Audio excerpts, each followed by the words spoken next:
ಆಂಧ್ರ ಮೂಲದ ಬೆಂಗಳೂರು ನಿವಾಸಿಯೂ ಕೂಡ ಮೃತಪಟ್ಟಿದ್ದಾರೆ. ಬೆಂಗಳೂರಿನ ನಿವಾಸಿ ಮಧುಸೂದನ್ ರಾವ್ ಸಾವನ್ನಪ್ಪಿರೋದು. ಆಂಧ್ರದ ನೆಲ್ಲೂರು ಮೂಲದ ಮಧುಸೂದನ್ ಉಗ್ರರ ಗುಂಡಿನ ದಾಳಿಗೆ ಬಲಿಯಾಗಿದ್ದಾರೆ. ಕಾಶ್ಮೀರ ಪ್ರವಾಸಕ್ಕೆ ತೆರಳಿದ್ರಂತೆ ಪಾಪ ಮಧುಸೂದನ್. ಕಾಶ್ಮೀರದಲ್ಲಿ ಈ ಉಗ್ರರ ಅಟ್ಟಹಾಸಕ್ಕೆ ಅವರು ಕೂಡ ಬಲಿಯಾಗಿದ್ದಾರೆ. ಉಗ್ರರ ದಾಳಿಯಲ್ಲಿ ಇಬ್ಬರು ಕನ್ನಡಿಗರು ಸಾವನ್ನಪ್ಪಿದ್ದಾರೆ. ಜೊತೆಗೆ ಆಂಧ್ರ ಮೂಲದ ಬೆಂಗಳೂರು ನಿವಾಸಿಯೂ ಕೂಡ ಮೃತಪಟ್ಟಿರುವುದು. ಅವರ ಹೆಸರು ಮಧುಸೂದನ್ ಅನ್ನೋದು ಗೊತ್ತಾಗ್ತಾ ಇದೆ. ಬೆಂಗಳೂರಿನಲ್ಲಿ ವಾಸ ಮಾಡ್ತಾ ಇದ್ರು ಮಧುಸೂದನ್ ರಾವ್, ಅವರು ಕೂಡ ಸಾವನ್ನಪ್ಪಿದ್ದಾರೆ. ಆಂಧ್ರದ ನೆಲ್ಲೂರು ಮೂಲದ ನಿವಾಸಿಯವರು ಮಧುಸೂದನ್ ಕಾಶ್ಮೀರ ಪ್ರವಾಸಕ್ಕೆ ತೆರಳಿದ್ರಂತೆ. ಆ ಸಂದರ್ಭದಲ್ಲಿ ಈ ರೀತಿಯಾದಂಥ ಘಟನೆಯಲ್ಲಿ ಅವರು ಕೂಡ ಸಾವನ್ನಪ್ಪಿರೋದು ಬಹಳ ನೋವಿನ ಸಂಗತಿ. ಮತ್ತು ಅವರ ಸ್ನೇಹಿತರು ಹೇಳ್ತಾ ಇದ್ದಾನೆ, ಮಧುಸೂದನ್ ಬಹಳ ಒಳ್ಳೆಯ ಮನುಷ್ಯ, ಈ ರೀತಿಯಾಗಿ ಆಗಿದ್ದು ಬಹಳ ನೋವು ತಂದಿದೆ ನಮಗೆ ಅಂತೆಲ್ಲ ಪಾಪ ಬಹಳ ದುಃಖದಿಂದ ಮಾತನಾಡಿದ್ದಾರೆ ಅವರ ಸ್ನೇಹಿತರು. ಯಾವುದು ಅಲ್ಲಿಗೆ ಹೋಗಿದ್ದಾರೆ ಅವರು, ಈ ಸಲ ವಿಷಯ ನಮಗೆ ಗೊತ್ತಾಯಿತು, ವಿಷಯ ತಿಳಿತು ಅಂತ ಅವರು ನಮ್ಮ ಸ್ನೇಹಿತರು ಹೇಳಿದ ಮೇಲೆ ಈ ವಿಷಯ ನಮಗೆ ಕೇಳಿ ಹೊಡೆಯುವಂಥದ್ದು ಅಂತ ಈಗ ನಾವು ನಿಮ್ಮ ಕೆಲವೊಂದು ಮೀಡಿಯಾಗಳಲ್ಲಿ ಕೇಳಿ ನಾವು ಹೇಳಿರೋದು. ಅದು ಸತ್ಯ ಘಟನೆ ಏನಂತ ನಮಗೂ ಗೊತ್ತಿಲ್ಲ. ದಾಳಿಗೆ ಅವರು ಬಲಿಯಾಗಿದ್ದಾರೆ ಅನ್ನೋ ವಿಚಾರ ನಮಗೆ ಬೆಳಗ್ಗೆ ಗೊತ್ತಾದಾಗ ತುಂಬಾ ಬೇಜಾರಾಯಿತು. ತುಂಬ ಒಳ್ಳೆಯ ವ್ಯಕ್ತಿ ಕೂಡ ಅವರು, ಒಳ್ಳೆ ಒಂದು ಸಾಫ್ಟ್ವೇರ್ ಕಂಪ್ನಿಲಿ ಒಳ್ಳೆ ಕೆಲಸ ಮಾಡ್ಕೊಂಡು ಇದ್ದಂಥ ವಾಕಿಂಗ್ ಮಾಡ್ಬೇಕಾದ್ರೆ ಇಲ್ಲೆಲ್ಲ ನೋಡಿದ್ದೀವಿ ಅವ್ರನ್ನೆಲ್ಲ. ಅವರು ನಮ್ಮ ಅಸೋಸಿಯೇಷನ್ ಒಬ್ಬ ಸದಸ್ಯರು ಕೂಡ, ಪ್ರತಿಯೊಂದು ಕಾರ್ಯಕ್ರಮಕ್ಕೂ ಬರೋರು, ನಮಗೆ ಬೆಂಬಲವಾಗಿ ನಿಲ್ಲೋರು. ಹಾಗೆ ನಮ್ಮ ಅಧ್ಯಕ್ಷರು ಕೂಡ, ಇವರು ಕೂಡ ನಮ್ಮ ಅಧ್ಯಕ್ಷರು, ನಮ್ಮ ರಿಚಸ್ ಗಾರ್ಡನ್ ಅಧ್ಯಕ್ಷರು ಮೂರ್ತಿಯವರು ಅಂತ ಅವರು, ಮತ್ತು ಅನೇಕ ಜನ ಇದ್ದಾರೆ, ಸುಮಾರು ಒಂದು 200 ಮೆಂಬರ್ಸ್ ಇರುವಂಥ. ಎಷ್ಟು ವರ್ಷದ ಹಿಂದೆ ಅವರಿಗೆ ಬಂದು ನೆಲೆಸಿದ್ದು? ಇವರು ಒಂದು 8 ವರ್ಷದ ಹಿಂದೆ, 7-8 ವರ್ಷಗಳಾಯಿತು ಇಲ್ಲಿ ಬಂದು ಅವರು ನೆಲೆಸಿರೋದು. ಒಳ್ಳೆ ಉತ್ತಮವಾದ ಸ್ವಂತ ಮನೆಯೇ. ಅವರು ಕೆಲಸಕ್ಕೆ ನಮ್ಗೆ ಅವ್ರಿಗೆ ಗೊತ್ತಿಲ್ಲ, ಅವರು ಹೌಸ್ ವೈಫ್ ಆಗಿ ನಾನು ನೋಡಿರ್ತಾರೆ. ನನ್ನ ಹೆಸರು ಮಾಲ್ತೇಶ್. ಅದು ಒಂದು 8 ವರ್ಷ ಆಗಿದೆ. ಸರ್, ನಿಮಗೆ ಗೊತ್ತಾಗಿದ್ದ ಪ್ರಕಾರ ಏನಾಯಿತು ಅಂತ? ಅಲ್ಲಿ ನಮಗೆ ಗೊತ್ತಿರೋ ಪ್ರಕಾರ, ನಮ್ಮ ಸ್ನೇಹಿತರೊಬ್ಬರು ಹೇಳಿರೋ ಪ್ರಕಾರ, ಅವರು ಕಾಶ್ಮೀರಕ್ಕೆ ಅವರು ಪ್ರವಾಸಕ್ಕೆ ಹೋಗಿದ್ದಾರೆ. ಪಹಲ್ಗಾಮ್ ಯಾವುದೂ ಅಲ್ಲಿಗೆ ಹೋಗಿದ್ದಾರೆ ಅವರು. ಈ ಸಲ ವಿಷಯ ನಮಗೆ ಗೊತ್ತಾಯಿತು, ವಿಷಯ ತಿಳಿತು ಅಂತ ಅವರು ನಮ್ಮ ಸ್ನೇಹಿತರು ಹೇಳಿದ ಮೇಲೆ ಈ ವಿಷಯ ನಮಗೆ ಕೇಳಿ ಹೊಡೆಯುವಂಥದ್ದು ಅಂತ ಈಗ ನಾವು ನಿಮ್ಮ ಕೆಲವೊಂದು ಮೀಡಿಯಾಗಳಲ್ಲಿ ಕೇಳಿ ನಾವು ಹೇಳಿರೋದು. ಅದು ಸತ್ಯ ಘಟನೆ ಏನಂತ ನಮಗೂ ಗೊತ್ತಿಲ್ಲ. ದಾಳಿಗೆ ಅವರು ಬಲಿಯಾಗಿದ್ದಾರೆ ಅನ್ನೋ ವಿಚಾರ ನಮಗೆ ಬೆಳಗ್ಗೆ ಗೊತ್ತಾದಾಗ ತುಂಬಾ ಬೇಜಾರಾಯಿತು. ತುಂಬ ಒಳ್ಳೆಯ ವ್ಯಕ್ತಿ ಕೂಡ ಅವರು, ಒಳ್ಳೆ ಒಂದು ಸಾಫ್ಟ್ವೇರ್ ಕಂಪ್ನಿಲಿ ಒಳ್ಳೆ ಕೆಲಸ ಮಾಡ್ಕೊಂಡು ಇದ್ದಂಥ. ವಾಕಿಂಗ್ ಮಾಡ್ಬೇಕಾದ್ರೆ ಇಲ್ಲೆಲ್ಲ ನೋಡಿದ್ದೀವಿ ಅವ್ರನ್ನೆಲ್ಲ. ಅವರು ನಮ್ಮ ಅಸೋಸಿಯೇಷನ್ ಒಬ್ಬ ಸದಸ್ಯರು ಕೂಡ, ಪ್ರತಿಯೊಂದು ಕಾರ್ಯಕ್ರಮಕ್ಕೂ ಬರೋರು, ನಮಗೆ ಬೆಂಬಲವಾಗಿ ನಿಲ್ಲೋರು. ಹಾಗೆ ನಮ್ಮ ಅಧ್ಯಕ್ಷರು ಕೂಡ, ಇವರು ಕೂಡ ನಮ್ಮ ಅಧ್ಯಕ್ಷರು, ನಮ್ಮ ರಿಚಸ್ ಗಾರ್ಡನ್ ಅಧ್ಯಕ್ಷರು ಮೂರ್ತಿಯವರು ಅಂತ ಅವರು, ಮತ್ತು ಅನೇಕ ಜನ ಇದ್ದಾರೆ, ಸುಮಾರು ಒಂದು 200 ಮೆಂಬರ್ಸ್ ಇರುವಂಥ. ಎಷ್ಟು ವರ್ಷದ ಹಿಂದೆ ಅವರಿಗೆ ಬಂದು ನೆಲೆಸಿದ್ದು? ಇವರು ಒಂದು 8 ವರ್ಷದ ಹಿಂದೆ, 7-8 ವರ್ಷಗಳಾಯಿತು ಇಲ್ಲಿ ಬಂದು ಅವರು ನೆಲೆಸಿರೋದು. ಒಳ್ಳೆ ಉತ್ತಮವಾದ ಸ್ವಂತ ಮನೆಯೇ. ಅವರು ಕೆಲಸಕ್ಕೆ ಎಸ್, ಈ ಘಟನೆ ಬಗ್ಗೆ ಮಾತನಾಡೋದಕ್ಕೆ ಪ್ರಭಾಕರ್ ಅವರು ನಮ್ಮ ಜೊತೆಗೆ ಸಂಪರ್ಕದಲ್ಲಿದ್ದಾರೆ. ಮೂಲತಃ ಅವರು ಯಾದಗಿರಿ ಅವರು ಅನ್ನೋದು ಗೊತ್ತಾಗ್ತಾ ಇದೆ, ಕಾಶ್ಮೀರದಲ್ಲಿದ್ದಾರೆ. ಪ್ರಭಾಕರ್ ಸರ್, ನಮಸ್ಕಾರ. ನಮಸ್ಕಾರ ಸರ್, ಈಗ ಕಾಶ್ಮೀರದಲ್ಲಿ ಎಲ್ಲಿದ್ದೀರಾ ನೀವು? ನಾನು ಇವಾಗ ಸದ್ಯಕ್ಕೆ ಶ್ರೀನಗರದಲ್ಲಿ ಇದ್ದೀನಿ ರೀ. ಓಕೆ ಸರ್, ನಿನ್ನೆ ಆ ಘಟನೆ ಆದಾಗ ನೀವು ಎಲ್ಲಿದ್ರಿ? ನಾನು ನೆನ್ನೆ ಪಹಲ್ಗಾಮ್ನಲ್ಲಿ ಇದ್ದೆ. ಆ ಘಟನೆ ಆದಾಗ ಅಲ್ಲೇ ಇದ್ದೀವಿ ನಾವು. ಓಕೆ, ಪಹಲ್ಗಾಮ್ನಲ್ಲೇ ಇದ್ರಿ. ಸೊ ಆ ಘಟನೆ ನಡೆದ ಜಾಗದಿಂದ ದೂರ ಇದ್ರಾ ಅಲ್ವಾ, ಅಥವಾ ಹತ್ರ ಇದ್ರಾ? ಒಂದು 100-150 ಮೀಟರ್ಸ್ ರೇಡಿಯೇಟ್ ಅಷ್ಟರಲ್ಲೇ ಇದ್ದೀವಿ ನಾವು ಅವಾಗ. ಓ ಸರ್, ತುಂಬಾ ಹತ್ರ ಇದ್ದೀರಲ್ಲ ಸರ್ ನೀವು. ಹಾ, ತುಂಬಾ ಹತ್ರನೇ ಇದ್ದೀವಿ. ಆ ಘಟನೆ ನಡೆದಾಗ ಹೆಂಗಾಯ್ತು ಸರ್ ಊಟ ಮಾಡ್ಕೊಂಡು ಮಕ್ಕಳೆಲ್ಲ ನೋಡಿದ್ರಾ ಸರ್ ಅವರೆಲ್ಲ ಬಂದಿದ್ದು, ಆ ಉಗ್ರಗಾಮಿಗಳು ಬಂದಿದ್ದು?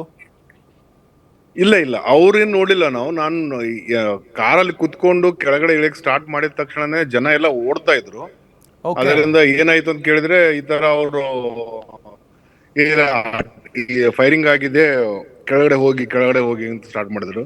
ಹಾಗಾಗಿ ನಮ್ಮ ಡ್ರೈವರು ಇಮಿಡಿಯೇಟ್ ಆಗಿ ನಮ್ಮನ್ನ ಕೆಳಗಡೆ ತಗೊಂಡ್ ಬರ್ತಾ ಇದ್ರು. ಅದೇ ತರ. ಓಕೆ, ಸೊ ನಿಮ್ಗೆ ಆ ಗುಂಡಿನ ಸದ್ದೆಲ್ಲ ಕೇಳಿಸ್ತಾ ಇತ್ತು, ಸೌಂಡು? ಹಲೋ, ಇಲ್ಲ ಸರ್, ಗುಂಡಿನ ಸದ್ದು ಕೇಳಿಸ್ಲಿಲ್ಲ ನಮಗೆ. ಆ ಕ್ರೌಡ್ ಎಲ್ಲ ಇತ್ತಲ್ಲ, ಸೌಂಡ್ ಬೇರೆ ಇತ್ತು, ಜನ ಎಲ್ಲ ಓಡೋದು, ಕುದುರೆಗಳೆಲ್ಲ ಓಡಿಸ್ತಾ ಇದ್ರು ಅಲ್ಲಿ ಇರೋರು ಲೋಕಲ್. ಆ ತರ ಅದಷ್ಟು ಇದು ಮಾಡಿಲ್ಲ. ಆಮೇಲೆ ಸ್ವಲ್ಪ ಜಾಮ್ ಮಾಡಿದ್ರು, ಟ್ರಾಫಿಕ್ ಎಲ್ಲ ಸ್ವಲ್ಪ ಜಾಮ್ ಆಗಿರೋದು, ಎಲ್ಲ ಹಾರ್ನ್ ಹೊಡಿತಾ ಇದ್ರು. ಹಾಗಾಗಿ ಅಲ್ಲಿ ಗೊತ್ತಾಗ್ಲಿಲ್ಲ ನಮಗೆ ಗುಂಡಿನ ಸದ್ದಿನ ಆಗಿರೋದು. ಸರ್, ಈಗ ಸಹಜವಾಗಿ ಕಾಶ್ಮೀರ ಅಂತ ಅಂದ್ರೆ ಎಲ್ಲಾ ಕಡೆಯೂ ಕೂಡ ಯೋಧರು ನಿಂತಿದ್ದಾರೆ, ಸೇನಾಧಿಕಾರಿಗಳಿರ್ತಾರೆ, ಅಲ್ಲಿ ಯಾರೂ ಇರ್ಲಿಲ್ವಾ ಸರ್ ಭದ್ರತೆಗೆ ಅಂತ? ಇಲ್ಲ ಸರ್, ಎಲ್ಲಾ ಕಡೆ ಒಂದು 50 ಮೀಟರ್ಗೆ ಒಬ್ಬೊಬ್ರು CRPF ಅಂತೂ ಇದ್ದಾರೆ, ಅಲ್ಲೆಲ್ಲ ನೋಡಿದಿದ್ದಾರೆ ಇವಾಗೆಲ್ಲ. ಏನು ಅಲ್ಲಿ ನನಗೇನು ಆ ಥರ ಏನು ಅನಿಸ್ತಾ ಇರಲಿಲ್ಲ, ಯಾಕಂದ್ರೆ ಸೆಕ್ಯೂರಿಟಿ ನೋಡಿದ್ರೆ ತುಂಬಾನೇ ಇತ್ತು. ಎಲ್ಲ ಒಂದು 50 ಮೀಟರ್ 100 ಮೀಟರ್ಗೆಲ್ಲ CRPF ಎಲ್ಲ ಡಿಪ್ಲಾಯ್ ಆಗಿದೆ ಅಲ್ಲೆಲ್ಲ. ಬಟ್ ಇವ್ರೇನು ಯಾವುದೇ ವೇಷದಲ್ಲಿ ಬಂದಿದ್ದಾರೆ ಅಂತೇಳಿ ನಾನು ಕೇಳ್ತಾ ಇದ್ದೆ. ಆಮೇಲೆ ಕೆಳಗಡೆ ಬಂದಾಗ ಅಲ್ಲೆಲ್ಲ ಲೋಕಲ್ ಜನ ಅದೆಲ್ಲ ಹೇಳ್ತಾ ಇದ್ರು, CRPF ಅವರೆಲ್ಲ ಅದೇ ಡ್ರೆಸ್ ಹಾಕೊಂಡ್ ಬಂದಿದ್ದಾರೆ ಅಂತ, ಅಲ್ಲಿ ಶೂಟಿಂಗ್ ಆಗಿದೆ ಅಂತ ಹೇಳ್ತಾ ಇದ್ರು. ಬಟ್ ಅದ್ರ ಬಗ್ಗೆ ನನಗೆ ಕನ್ಫರ್ಮ್ ಇಲ್ಲ ಸರ್, ಅದು ಯಾವ ಡ್ರೆಸ್ ಹಾಕೊಂಡ್ ಬಂದಿದ್ದಾರೆ ಏನಂತ ಹೇಳಿ ಜನ ಹೇಳೋದೇ ನಾನು ಕೇಳಿದೆ. ಬಟ್ ಅಲ್ಲಿ ನಾನು ನೋಡಿರೋದಂದ್ರೆ ಜನ ಓಡ್ತಾ ಇರೋದು, ನಾವು ಅವ್ರ ಜೊತೆನೆ ಕೆಳಗಡೆ ನಾವು ಬಂದ್ಬಿಟ್ಟಿವಿ ಕಾರಲ್ಲಿನೇ. ಒಂದು ಕೆಳಗಡೆ ಹೋಟೆಲ್ ಇತ್ತು ನಮ್ದು, ಅಲ್ಲೇ ಸ್ಟೇ ಆಗಿದ್ದಿತ್ತು. ಅಲ್ಲಿಂದ ಇವಾಗ ಬೆಳಗ್ಗೆ ನಾವು ಈ ಶ್ರೀನಗರ್ ತಲುಪಿದಾಯ್ತು ಸರ್ ಇವಾಗ.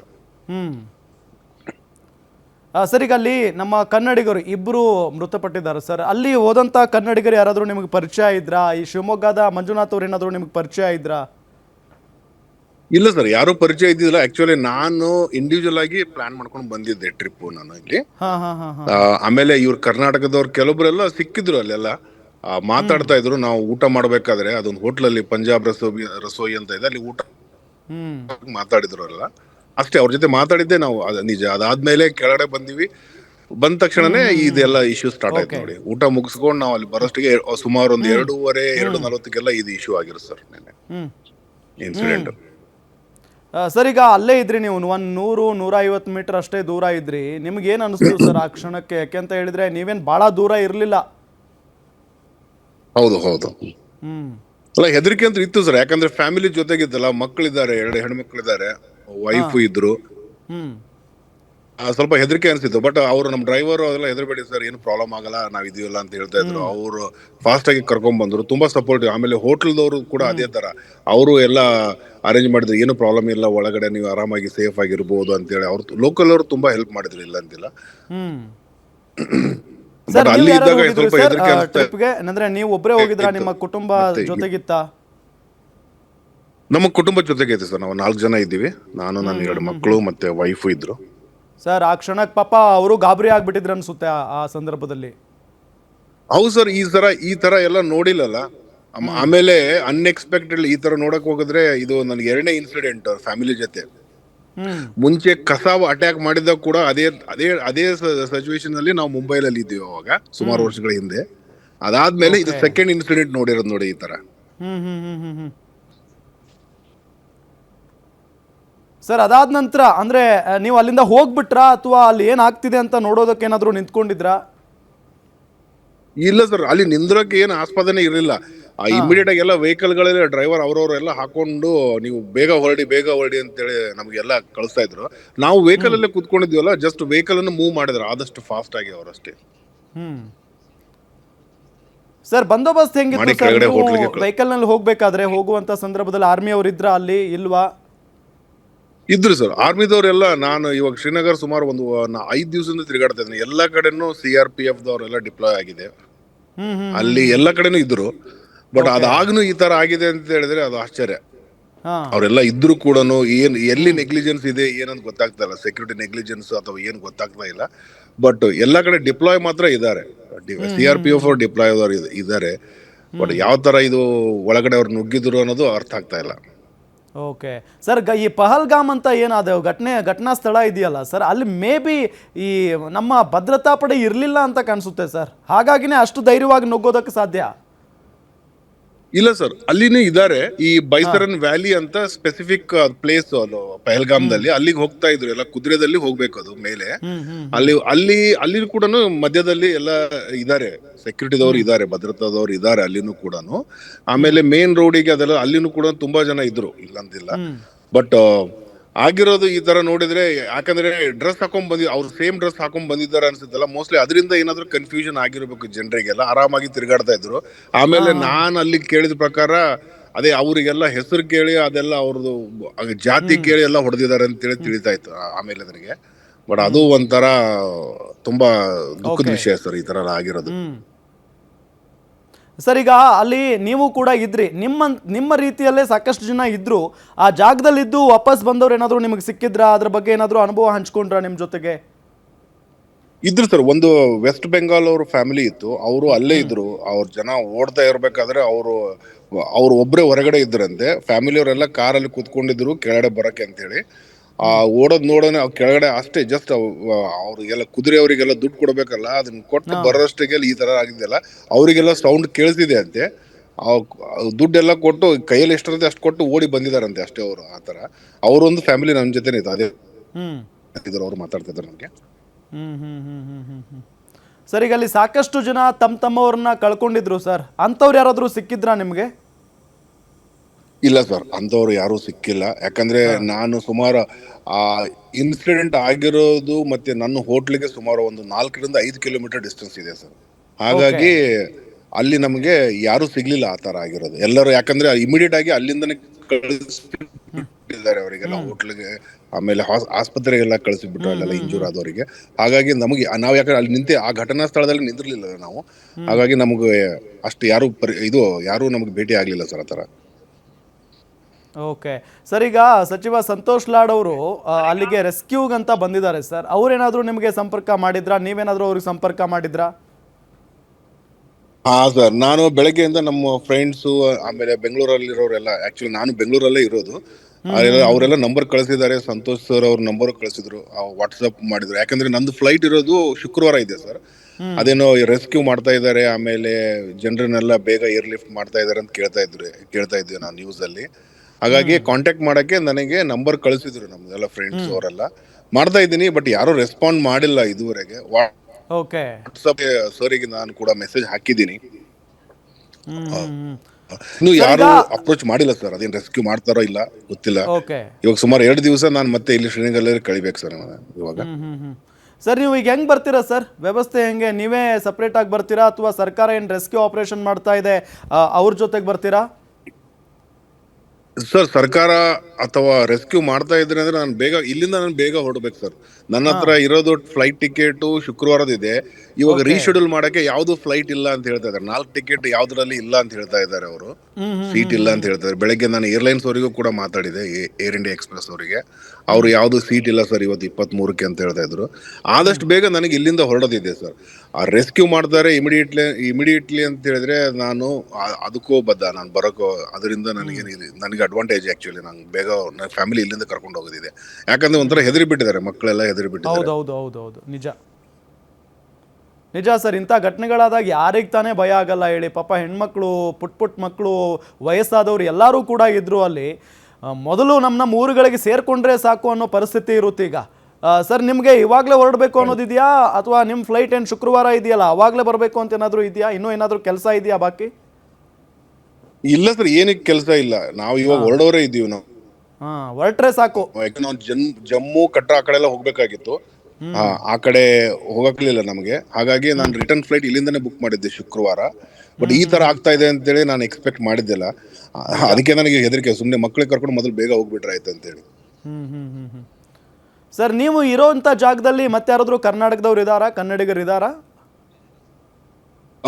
ನಾನಿರೋ ಹೋಟ್ಲಲ್ಲಿ ಯಾರು ಇರ್ಲಿಲ್ಲ ಸರ್ ಕನ್ನಡಿಗರು. ಬರೀ ಮಹಾರಾಷ್ಟ್ರ ಮತ್ತೆ ವೆಸ್ಟ್ ಬೆಂಗಾಲ್ದವ್ರು ಇದ್ರು. ಓಕೆ, ಬೇರೆ ಬೇರೆ ರಾಜ್ಯದವರು. ಆಮೇಲೆ ನನಗೆ ಅಲ್ಲಿ ಮಧ್ಯದಲ್ಲಿ ಸಿಕ್ಕಿರೋರು ಕೊಪ್ಪಳದವರು, ಅವರೆಲ್ಲ ಸಿಕ್ಕಿದ್ರು ಸ್ವಲ್ಪ. ಅವರೆಲ್ಲ ಮಾತಾಡಿದ್ರು ಅಷ್ಟೇ. ಅದನ್ನ ಬಿಟ್ರೆ ಯಾರು ಸಿಕ್ಕಿಲ್ಲ ಸರ್. ಸರ್, ನೀವು ಕೇವಲ ಪ್ರವಾಸಕ್ಕೆ ಮಾತ್ರ ಹೋಗಿದ್ರಾ ಅಥವಾ ಏನಾದರೂ ಬಿಸ್ನೆಸ್ ವರ್ಕ್ ಏನಾದರೂ ಇತ್ತಾ ಅಂತ? ಇಲ್ಲ, ಪ್ರವಾಸಕ್ಕೆ ಬಂದಿರೋದು. ಮಕ್ಕಳು ರಜೆ ಇತ್ತಲ್ಲ, ಇವು ಸುಮಾರು 1-2 ವರ್ಷದಿಂದ ಪ್ಲಾನ್ ಮಾಡ್ತಾ ಇದ್ದೀವಿ. ಇವಾಗ ಕರ್ಕೊಂಡ್ ಬಂದಾಯ್ತು. ಬಂದ್ರೆ ಈ ತರ ನೋಡಿ ಆಗಿರೋದಿಲ್ಲ. ಸರ್, ಇಂಥ ಒಂದು ಕ್ರಿಟಿಕಲ್ ಸಿಚುವೇಶನ್ ಎದುರಿಸ್ತಾ ಇದ್ದೀರಿ ನೀವೆಲ್ಲ. ಒಂದು ಸ್ಪೆಷಲ್ ಒಂದು ಫ್ಲೈಟ್ ಬಿಡೋಕೆ ಏನು ಸರ್ ಈ ಸಂದರ್ಭದಲ್ಲಿ ಪ್ರತಿಕ್ರಿಯೆ ಕೊಡ್ಬೋದಾಗಿತ್ತಲ್ಲ? ಬಿಟ್ರೆ ಒಳ್ಳೇದೇ ಸರ್. ಅದೇ ಗೌರ್ಮೆಂಟ್ ಏನ್ ಮಾಡ್ತಾ ಇದೆ ಅಂದ್ರೆ ರೆಸ್ಕ್ಯೂ ಮಾಡಿದ್ರೆ ಒಳ್ಳೇದು. ಯಾಕಂದ್ರೆ ನಾನ್ ನೋಡಿದ ಪ್ರಕಾರ ಇಲ್ಲಿ ಮ್ಯಾಕ್ಸಿಮಮ್ ಟೂರಿಸ್ಟ್ ಬಂದಿರೋದು ಕರ್ನಾಟಕದವ್ರು ಇದ್ದಾರೆ. ಅದನ್ನ ಬಿಟ್ರೆ ನಾನ್ ನೋಡ್ತಾ ಇರೋದು ಮಹಾರಾಷ್ಟ್ರದವ್ರು. ಇವ್ರು 2 ಜನ ನನಗೆ ಜಾಸ್ತಿ ಕಂಡಿರೋದು ಎಲ್ಲಾ ಕಡೆ. ಕೆಲವೊಬ್ಬರೆಲ್ಲ ಗ್ರೂಪ್ ಅಲ್ಲಿ ಅದೆಲ್ಲ ಬಂದಿದ್ದಾರೆ. ಆದಷ್ಟು ಬೇಗ ಅವ್ರಿಗೆ ರೆಸ್ಕ್ಯೂ ಮಾಡಿದ್ರೆ ಒಳ್ಳೇದು. ಯಾಕಂದ್ರೆ ದಿವಸಕ್ಕೆ 1-2 ಫ್ಲೈಟ್ ಅಷ್ಟೇ ಇರೋದು ಕನೆಕ್ಟಿಂಗ್ ಇಲ್ಲಿ ಶ್ರೀನಗರಿಂದ ಬೇರೆ ಕಡೆ ಬೆಂಗಳೂರಿಗೆಲ್ಲ ಬರ್ಬೇಕಾದ್ರೆ. ಅದಾಗ ರೆಸ್ಕ್ಯೂ ಮಾಡಿದ್ರೆ ತುಂಬಾ ಜನ ವೇಟ್ ಮಾಡ್ತಾ ಇದ್ದಾರೆ ಯಾವಾಗ ಹೊರಡೋಣ ಅಂತೇಳಿ. ಸರ್, ಗ್ಯಾರಂಟಿ ನ್ಯೂಸ್ ಮುಖೇನ ನೀವು ಕೇಂದ್ರ ಮತ್ತು ರಾಜ್ಯ ಸರ್ಕಾರಕ್ಕೆ ಏನು ಮನವಿ ಮಾಡ್ಕೊಳ್ತೀರಾ ಈ ಕ್ಷಣಕ್ಕೆ? ಸರ್ ನಾನು ಮನವಿ ಮಾಡ್ಕೊಳ್ಳೋದು ಇಷ್ಟೇ ಸರ್. ಇವಾಗ ಒಂದು ಫ್ಯಾಮಿಲಿನ ಅವ್ರವ್ರ ಮನೆಗೆ ಸೇರ್ಸೋದು ಅದು ಪ್ರಯಾರಿಟಿ ಆಗಿರ್ಬೇಕು, ಅದು ಒಂದಿದೆ. ಅದಾದ್ಮೇಲೆ ಇವರಿಗೆ ತಕ್ಕ ಶಿಕ್ಷೆ ಕೊಡಬೇಕು, ಯಾರು ಮಾಡಿದ್ದಾರೆ ಇದುವರೆಗೆ ಈ ತರ ಎಲ್ಲ ವಿಷಯ. ಯಾಕಂದ್ರೆ ಮುಂಚೆ ಎಲ್ಲ ಲೋಕಲ್ ಅಂತವ್ರಿಗೆಲ್ಲ ಇವ್ರನ್ನ ಟಾರ್ಗೆಟ್ ಮಾಡ್ತಾ ಇದ್ದಾರೆ, ಇವಾಗ ಯಾರನ್ನು ಬಿಡ್ತಾ ಇಲ್ಲ. ಬಂದು ಟೂರಿಸ್ಟ್ಗಳಿಗೆ ಅಂದ್ರೆ ಇವಾಗ ನಮ್ ಭಾರತದಲ್ಲಿ ಕಾಶ್ಮೀರ ಅನ್ನೋದು ಒಂದು ಏನಂತ ಹೇಳಿದ್ರೆ ಸ್ವರ್ಗ ಅಂತ ಹೇಳ್ತಾರೆ. ಎಲ್ಲರೂ ನೋಡೋ ಒಂದು ಆಸೆ ಇಟ್ಕೊಂಡಿರ್ತಾರೆ ಜೀವನದಲ್ಲಿ, ಒಂದ್ಸಲ ನೋಡೋಣ ಅಂತೇಳಿ. ಬಂದವರಿಗೆಲ್ಲ ಪಾಪ ಈ ತರ ಇವಾಗ ಮಂಜುನಾಥ್ ಅವ್ರದ್ದು ಯಾವ ತರ ಇನ್ಸಿಡೆಂಟ್ ಆಯ್ತು ನೋಡಿ. ಪಾಪ ಅವ್ರು ಬಂದಿರೋದು ಆಸೆ ಇಟ್ಕೊಂಡು ಇಲ್ಲಿ ನೋಡಕಂತ ಎಷ್ಟೋ ವರ್ಷದಿಂದ ಪ್ಲಾನ್ ಮಾಡ್ಕೊಂಡು ಅವ್ರು ಬಂದಿದ್ರು. ಅವ್ರಿಗೆ ನೋಡಿದ್ರೆ ಈ ತರ ಅವ್ರದೆಲ್ಲ ವ್ಯವಸ್ಥೆ ಇದು ಆಗಿಬಿಡ ಸುವ್ಯವಸ್ಥೆ ಆಯ್ತು ಅಲ್ಲೆಲ್ಲ ಅವ್ರದ್ದು. ಇದು ಸರಿಯಾಗಲ್ಲ ಸರ್. ಆಕ್ಚುಲಿ ಇದನ್ನೆಲ್ಲ ಈ ತರ ಇಶ್ಯೂಗಳನ್ನ ಸ್ವಲ್ಪ ಅಡ್ರೆಸ್ ಮಾಡ್ಬೇಕು. ಸೆಕ್ಯೂರಿಟಿ ಸ್ವಲ್ಪ ಟೈಟ್ ಮಾಡ್ಬೇಕು ಸರ್. ಜನರಿಗೆ ತೊಂದರೆ ಆಗುತ್ತೆ ಸೆಕ್ಯೂರಿಟಿದಿಂದ, ಇಲ್ಲ ಅಂತಿಲ್ಲ. ಬಟ್ ಅದು ಅವ್ರು ಒಳ್ಳೆಗೋಸ್ಕರನೇ ಅಲ್ಲ, ಇಲ್ಲಂತ. ಈ ತರ ಸೆನ್ಸಿಟಿವ್ ಇರೋ ಏರಿಯಾದಲ್ಲಿ ಸ್ವಲ್ಪ ಸೆಕ್ಯೂರಿಟಿ ಇಂಪ್ರೂವ್ ಮಾಡ್ಕೊಂಡು ಸ್ವಲ್ಪ ಸೇಫ್ ಆಗಿದ್ರೆ ಜನರಿಗೆ ಬರೋಕೆ ಹೋಗಕ್ಕೆ ಒಳ್ಳೇದಾಗುತ್ತೆ ಸರ್. ಸರಿಗ ಈಗ ಭೂಲೋಕದ ಸ್ವರ್ಗ ಅಂತೆಲ್ಲ ನಾವು ಕರಿತೀವಿ ಕಾಶ್ಮೀರವನ್ನ. ಪ್ರತಿ ಬಾರಿಯೂ ಕೂಡ ಲಕ್ಷಾಂತರ ಸಂಖ್ಯೆಯಲ್ಲಿ ಜನ ಹೋಗ್ತಾರೆ. ಇನ್ನು ಮುಂದೆ ಹೋಗೋದಕ್ಕೆ ಭಯ ಪಡುವಂತ ಪರಿಸ್ಥಿತಿ ನಿರ್ಮಾಣ ಆಗ್ಬಿಡ್ತಲ್ಲ ಅಂತ. ಹೌದು ಸರ್. ಇದು ಇವಾಗ ನೋಡಿ, ಇವಾಗ ನಾನು ಇಲ್ಲೆಲ್ಲ ಮಾತಾಡಿರೋ ಪ್ರಕಾರ ಲೋಕಲ್ ಜನರಿಗೆ ಅವ್ರ ಅಂದ್ರು ಸರ್, ನಮ್ದು ಟೂರಿಸಂ ಎಲ್ಲ ನಿಂತು ಹೋಗಿತ್ತು ಸರ್. ಇವಾಗ ನಮ್ಮ ಹೊಟ್ಟೆಪಾಡಿಗೆ ನಾವು ಟೂರಿಸಂ ಮೇಲೆ ಆಗಿರೋದು. ಈ ತರ ಇಶ್ಯೂಗಳು ಆಗ್ಬಿಟ್ರೆ ತುಂಬಾ ಪ್ರಾಬ್ಲಮ್ ಆಗುತ್ತೆ ನಮಗೆಲ್ಲ ಅಂತ ಅವರೇ ಹೇಳ್ತಾ ಇದ್ದಾರೆ ಅಂತಿಲ್ಲ. ಬಟ್ ಡೆಫಿನೆಟ್ಲಿ ಸರ್, ಇವಾಗ ಈ ತರ ಈಗ ಎಷ್ಟು ಜನ ಅಂತ ಹೇಳಿದ್ರೆ ಸುಮಾರು ಜನ ಅವ್ರು ಈಗ ಆಲ್ಮೋಸ್ಟ್ ನನಗನ್ಸ್ಬಿಟ್ಟು ತುಂಬಾ ಜನ ಅವ್ರು ಟೂರ್ ಏನ್ ಪ್ಲಾನ್ ಮಾಡಿದ್ರೆ ಅಲ್ಲೆಲ್ಲ ಕ್ಯಾನ್ಸಲ್ ಮಾಡ್ತಾ ಇದ್ದಾರೆ ಇವಾಗೆಲ್ಲ. ನಾನು ನಮ್ಮ ಗ್ರೂಪ್ ಅಲ್ಲಿರೋ ಕೆಲವೊಬ್ಬರೆಲ್ಲ ಫ್ರೆಂಡ್ಸ್ ಅವರೆಲ್ಲ ಪ್ಲಾನ್ ಮಾಡ್ಕೊಂಡಿದ್ರು, ಅವರು ಕೂಡ ಕ್ಯಾನ್ಸಲ್ ಮಾಡ್ಕೊಂಡಿದ್ದಾರೆ. ಡೆಫಿನೆಟ್ಲಿ ಸರ್ ಇದು ಇಂಪ್ಯಾಕ್ಟ್ ಆಗುತ್ತೆ. ಇದು ಅವ್ರ ಎಕನಾಮಿ ಮೇಲೆ ಇಂಪ್ಯಾಕ್ಟ್ ಆಗುತ್ತೆ. ಯಾಕಂದ್ರೆ ಟೂರಿಸಂ ಮೇಲೆನೆ ಕಾಶ್ಮೀರ ನಿಂತಿರೋದು. ಇವಾಗ ನೋಡ್ಬೋದ್ರೆ 60 to 70% ಟೂರಿಸಂ ಮೇಲೆ ಇರೋದು. ಅದೇ ಇರಲಿಲ್ಲ ಅಂತ ಹೇಳಿದ್ರೆ ಇಲ್ಲ, ಇಲ್ಲಿ ಎಲ್ಲ ಎಂಪ್ಲಾಯ್ಮೆಂಟ್ ಅದೆಲ್ಲ ಯಾವ ತರ ಜನರೇಟ್ ಆಗುತ್ತೆ ಸರ್. ಸರ್ ಈ ರೀತಿಯಾಗಿ ಆಗಿದೆ ಅಂತ ತಕ್ಷಣ ನಿಮ್ಮ ಕುಟುಂಬಸ್ಥರು, ನಿಮ್ಮ ಸ್ನೇಹಿತರೆಲ್ಲ ಕರೆ ಮಾಡಿರ್ಬೋದಲ್ಲ ನಿಮ್ಗೆ, ಎಲ್ಲಿದ್ದೀರಾ, ಯಾವಾಗ ಬರ್ತೀರಾ ಅಂತ? ಸರ್ ಬೆಳಗ್ಗೆಯಿಂದ ಅದೇ ಆಗ್ತಾ ಇದೆ ನನಗೆ. ಇವಾಗ್ಲೂ ಫೋನ್ ಬರ್ತಾ ಇದೆ, ನಿಮ್ ಜೊತೆ ಮಾತಾಡ್ತಾ ಇದ್ದೀನಿ, ಕಂಟಿನ್ಯೂ ಆಗಿ ಫೋನ್ ಬರ್ತಾ ಇದೆ. ಬಟ್ ಎಲ್ಲರಿಗೂ ನಾನು ಹೇಳಿದೀನಿ, ನಾನು ವಾಟ್ಸಪ್ ಅಲ್ಲಿ ಕೂಡ ಸ್ಟೇಟಸ್ ಕೂಡ ಇಟ್ಟಿದ್ದೆ, ನಾನು ಆರಾಮಾಗಿದ್ದೀವಿ, ಯಾರು ಏನ್ ಪ್ರಾಬ್ಲಮ್ ಇಲ್ಲ ಅಂತ ಹೇಳಿದೀವಿ. ಬಟ್ ಅಂದ್ರೂ ಅವರೆಲ್ಲ ಕೇಳ್ತಾ ಇದಾರೆ, ಕುಟುಂಬಸ್ಥರು, ಅವರ ರಿಲೇಷನ್ಸ್ ಎಲ್ಲರೂ ಕೇಳ್ತಾ ಇದ್ದಾರೆ ಸರ್, ಫೋನ್ ಮಾಡ್ತಾನೆ ಇದ್ದಾರೆ. ಓಕೆ ಸರ್, ಈಗ ಪುನರ್ಜನ್ಮ ಸರ್ ಇದು ಎಲ್ಲರಿಗೂ ಅಲ್ಲಿದ್ದವ್ರಿಗೆ, ಅದ್ರಲ್ಲಿ ನೀವು ಬೇರೆ ದೂರನೇ ಇಲ್ಲ, ಬಹಳ ಹತ್ರ ಇದ್ದೀರಾ, 100-150 ಮೀಟರ್ ಅಂತೀರಾ ಬೇರೆ. ಹೌದು ಸರ್, ಅಲ್ಲೇ ಇದೀವಿ ನಾವು. ಅವಾಗ ಆ ಇನ್ಸಿಡೆಂಟ್ ನಡೆದಾಗ ಒಂದು 100-150 ಮೀಟರ್ಸ್ ಅಲ್ಲೇ ಇದೀವಿ ನೋಡಿ ಅವಾಗ. ಸರ್ ಈಗ ಅಮಿತ್ ಶಾ ಅವ್ರು ಬಂದಿದ್ದಾರೆ ಸರ್ ಅಲ್ಲಿ, ಆ ಮಾಹಿತಿ ಇದೆಯಾ ನಿಮ್ಗೆ? ಹಾ ಸರ್, ನಿನ್ನೆ ರಾತ್ರಿನೇ ಗೊತ್ತಾಯ್ತು ಅಮಿತ್ ಶಾ ಅವರು ಬರ್ತಾ ಇದಾರೆ ಅಂತ ಹೇಳಿ ಅಲ್ಲೆಲ್ಲ ಹೇಳ್ತಾ ಇದ್ದಾರೆ. ಅಲ್ಲ ಬಂದಿದ್ದಾರೆ, ಈಗ ಘಟನಾ ಸ್ಥಳಕ್ಕೂ ಕೂಡ ಬಂದಿದ್ದಾರಂತೆ ಪಹಲ್ಗಾಮ್ಗೆ. ಹೌದು ಸರ್, ಪಹಲ್ಗಾಮ್ಗೆ. ಆ ಮುಂಚೆ ಏನೋ ಮೋಸ್ಟ್ಲಿ ಆಸ್ಪತ್ರೆಗೆ ಬಂದಿದ್ದಾರೆ ಅನ್ಸುತ್ತೆ ಅನಂತ್ನಾಗ್ ಅಲ್ಲಿ. ನಾನು ಬೆಳಗ್ಗೆ 8 ಹೊರಟೆ ಸರ್, ಅಲ್ಲಿಂದ ಬರ್ತಾ ಇದ್ರು ಅಂತ ಗೊತ್ತಾಯ್ತು. ಸ್ವಲ್ಪ ಸೆಕ್ಯೂರಿಟಿ ಇದೆಲ್ಲ ಇವಾಗೆಲ್ಲ ಸ್ವಲ್ಪ ಟೈಟ್ ಮಾಡಿದ್ದಾರೆ. ಇವಾಗ ಮೋಸ್ಟ್ಲಿ ಅಲ್ಲೇ ಇರ್ಬೋದು ಸರ್, ಅವರೆಲ್ಲ ಪಹಲ್ಗಾಮಿಗೆ ಹೋಗಿರ್ಬೇಕು ಅನ್ಸುತ್ತೆ. ಏನೋ ಇಲ್ಲಿ ಬೆಳಗ್ಗೆ ಮಧ್ಯಾಹ್ನ ಏನೋ ಮೀಟಿಂಗ್ ಇದೆ ಅಂತ ಹೇಳ್ತಾ ಇದ್ದಾರೆ ಶ್ರೀನಗರದಲ್ಲಿ. ಇವಾಗ ನಾನು ಇಷ್ಟೇ ಕೇಳ್ತಾ ಇರೋದು ಸರ್, ಇವಾಗ ಆದಷ್ಟು ಬೇಗ ರೆಸ್ಕ್ಯೂ ಮಾಡಿ ನಮ್ಮ ಕನ್ನಡಿಗರನ್ನು ವಾಪಸ್ ಕರ್ಕೊಂಡ್ ಬಂದ್ಬಿಟ್ರೆ ಅದೇ ಒಳ್ಳೆ. ಅದು ಒಂದು ಅದ್ರಗೋಸ್ಕರ ಯಾರಾದ್ರೂ ಅವ್ರು ಪ್ರೊಆಕ್ಟಿವ್ಲಿ ಅವರು ಸ್ವಲ್ಪ ಇನಿಷಿಯೇಟಿವ್ ತಗೊಂಡು ರೀಚ್ ಆಗ್ತಾ ಇದಾರೆ, ಅದು ರೆಸ್ಪಾಂಡ್ ಮಾಡಿದ್ರೆ ಸಾಕು. ಯಾವ ಹೆಲ್ಪ್ ಲೈನ್ ಜಾರಿ ಮಾಡಿದ್ರಲ್ಲ ಅವ್ರಿಗೆ ರೆಸ್ಪಾಂಡ್ ಮಾಡಿದ್ರೆ ಅದೇ ಒಂದು ಉತ್ತಮ ಸರ್, ಅದು ಮತ್ತೇನಿಲ್ಲ. ಸರ್ ಮೊನ್ನೆ ಕಾಶ್ಮೀರದಲ್ಲಿ ಒಬ್ಬ ಉಗ್ರಗಾಮಿ ಮಾತಾಡ್ತಾನೆ ಸರ್, ಕಾಶ್ಮೀರದಲ್ಲೋ ಪಾಕಿಸ್ತಾನದಲ್ಲೋ, ನಾವು ಹಿಂದೂಗಳನ್ನ ಸುಮ್ಮನೆ ಬಿಡೋದಿಲ್ಲ ಅಂತ ಹೇಳಿ ಮಾತಾಡಿರ್ತಾನೆ. ಆದ್ರೂ ಕೂಡ ಭದ್ರತಾ ವೈಫಲ್ಯ ಆಗೋಗ್ಬಿಡ್ತಾ, ಆತನ ಮಾತನ್ನ ನಿರ್ಲಕ್ಷ್ಯ ಮಾಡ್ಬಿಡ್ತಾ ಅಂತ ಕೇಂದ್ರ ಸರ್ಕಾರ. ಅಲ್ಲ ಅಂದ್ರೆ ಇಷ್ಟೆಲ್ಲ ಎಚ್ಚರಿಕೆ ಕೊಟ್ಟ ಮೇಲೂ ಯಾಕೆ ಭದ್ರತೆ ಇನ್ನೂ ಹೆಚ್ಚಿಗೆ ಮಾಡಲಿಲ್ಲ ಅಂತ? ಅದೇ ಸರ್, ಇವಾಗ ಯಾರು ಮಾತಾಡ್ತಾ ಇದಾರೆ ಅದನ್ನು ಇಂಪಾರ್ಟೆಂಟ್. ಇವಾಗ ನೋಡಿ, ಆ ಕಡೆ ಟೆರರಿಸ್ಟ್ ಗ್ರೂಪ್ ಅವರು ಯಾರು ಇರ್ಬೋದು, ಇಲ್ಲ ಅಂತಿಲ್ಲ. ಬಟ್ ಇಲ್ಲಿ ನಮ್ ಸೆಂಟ್ರಲ್ ಗವರ್ಮೆಂಟ್ ಆತರ ಎಲ್ಲ ನೋಡಿದ್ರೆ ಅವರು ಇಂಪ್ರೂವ್ ಮಾಡಿದ್ದಾರೆ, ಸೆಕ್ಯೂರಿಟೀಸ್ ಎಲ್ಲ ಇಂಪ್ರೂವ್ ಮಾಡಿದ್ದಾರೆ, ಇಲ್ಲ ಅಂತಿಲ್ಲ. ಬಟ್ ಇವೆಲ್ಲ ಅನ್ಎಕ್ಸ್ಪೆಕ್ಟೆಡ್ ಥಿಂಗ್ಸ್ ಸರ್. ಅವರೆಲ್ಲ ಎಷ್ಟು ಭದ್ರತೆ ಕೂಡ ಕೆಲವೊಂದ್ಸಲ ಅವರಿಗೆ ಸ್ವಲ್ಪ ನೆಗ್ಲಿಜೆಂಟ್ ಆದ್ರೆ ಈ ತರ ಎಲ್ಲ ಇನ್ಸಿಡೆಂಟ್ ಆಗ್ಬಿಡುತ್ತೆ ಸರ್, ಹೇಳಕ್ಕಾಗಲ್ಲ. ಕೆಲವೊಂದು ಹಬ್ಬ ಅಂತ ಸ್ವಲ್ಪ ಲೂಸ್ ಆಗಿ ಬಿಟ್ಟಿರ್ತಾರೆ, ಅಥವಾ ಈ ತರ ಏನೋ ಒಂದು ಇಶ್ಯೂ ಬಂದಾಗ ನೀವು 24/7 ಮಾನಿಟರ್ ಮಾಡೋದು ಕೆಲವೊಮ್ಮೆ ಎಲ್ಲ ಇದು ಆಗುತ್ತೆ ಸರ್. ಅದು ಮಾನಿಟರ್ ಅಷ್ಟು ಮಾಡಕ್ ಆಗೋದಿಲ್ಲ ಅನ್ಸುತ್ತೆ. ಎಲ್ಲೋ ಒಂದು ಸ್ವಲ್ಪ ನೆಗ್ಲಿಜೆನ್ಸ್ ಇಂದ ಈ ತರ ಇಶ್ಯೂ ಆಗಿರೋ ಸರ್, ಮತ್ತೇನಿಲ್ಲ. ಸರ್ ಹುಷಾರಾಗಿ ಬನ್ನಿ ಸರ್ ಕರ್ನಾಟಕಕ್ಕೆ, ನಿಮ್ಗೆಲ್ಲ ಕಾಯ್ತಾ ಇರ್ತೀವಿ ನಾವು. Thank you so much guarantee news ಜೊತೆಗೆ ಮಾತನಾಡಿದ್ದಕ್ಕೆ. Thank you.